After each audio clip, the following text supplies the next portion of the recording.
আসসালামু আলাইকুম, সবাই কেমন আছেন? আশা করি ভালো। তো চলে আসলাম নতুন আরেকটা ভিডিও নিয়ে। তো এই ভিডিওতে আমি আমার একটা ছোট্ট ব্যাড নিউজ সম্পর্কে আপনাদেরকে জানাবো।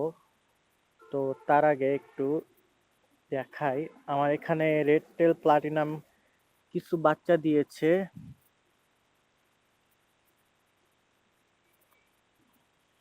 তো এই হলো বাচ্চা প্রায় 16 পিস। তো মিনিমাম এরা যখন বাচ্চা দেয় প্রায় 30-40 পিস বাচ্চা দেয়। কোনো কোনো সময় 60-70 পিস বাচ্চাও পাওয়া যায়। তো আমি এখানে যে রাখছি এর ভিতরে অনেক বাচ্চা খেয়ে ফেলছে। এটা কিভাবে আরো অ্যাকুরেটলি পাওয়া যায় বাচ্চাগুলা, এগুলো আমি নেক্সট ডে দেখাবো। তো এখন যেহেতু মোটামুটি অনেক শীত পড়ে, আর এই কারণেই এখন মাছের মারা যাওয়ার বিষয়টা একটু বেশি বেশি দেখা দিচ্ছে। তো এই বড় মাছগুলা যেগুলো আছে এগুলা আলহামদুলিল্লাহ সবই ঠিক আছে। এগুলাতে তেমন খুব একটা প্রবলেম দেখা যাচ্ছে না। সমস্যা দেখা দিচ্ছে খালি ছোট মাছগুলাতে, যেগুলা আর কি বাচ্চা মাছগুলা সেইগুলা।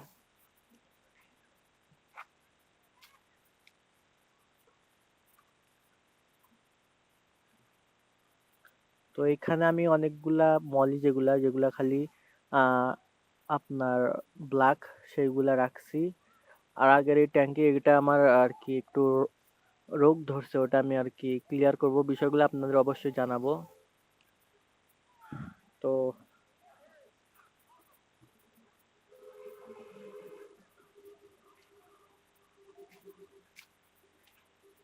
আর এই যে এখানে আমার দেখতে পারতেছেন, আমি এটা একটু পরিষ্কার করার জন্য এগুলো আমি ক্লিয়ার করছি। আর আমার মাছগুলা এখানে রাখছি, তো দেখাই আপনাদের।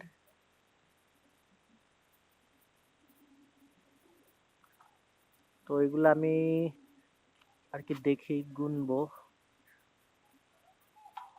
আর এর ভিতরেও অনেকগুলা এখনো আছে, যেগুলো আমি এখনো আলাদা করতে পারি নাই। তো এটা আমি খুব টাফ, কারণ কি এখানে আপনার নামা যায় না, প্রথম সমস্যা, কারণ এটা পলিথিনের। তো উপর হয়ে হয়ে কাজ করতে হয়। তো এখন যতটুকু সম্ভব আমি আর কি ক্লিয়ার করার চেষ্টা করতেছি। তো এটা অবশ্যই ক্লিয়ার করে আপনাদেরকে দেখাবো ইনশাল্লাহ। হয়তো নেক্সট ভিডিওতে এটা আপনারা দেখতে পারবেন। আর আমার যেটা মেইন বিষয় সেটা আপনাদেরকে একটু দেখাই।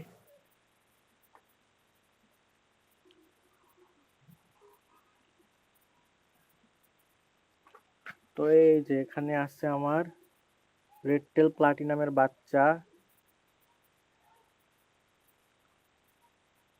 তো এই যে আপনারা এখন দেখতে পারতেছেন অনেক কয়টা কিন্তু বাচ্চা মাছ এখানে মারা যে যে উপরে ভেসে আছে। তো এটা হলো রেড টেল প্লাটিনাম। আর এই পাশে যদি দেখাই, দেখেন অসংখ্য, সরি অসংখ্য না, হ্যাঁ, অনেকগুলা মাছ এখানে কিন্তু আপনারা দেখতে পারতেছেন মারা গেছে।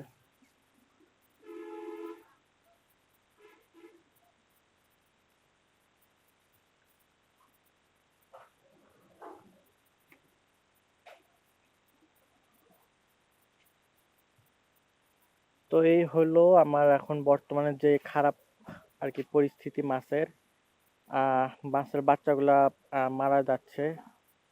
তো এটাকে আমি কিভাবে আর কি সংশোধন করা যায়, এটা আমি একটা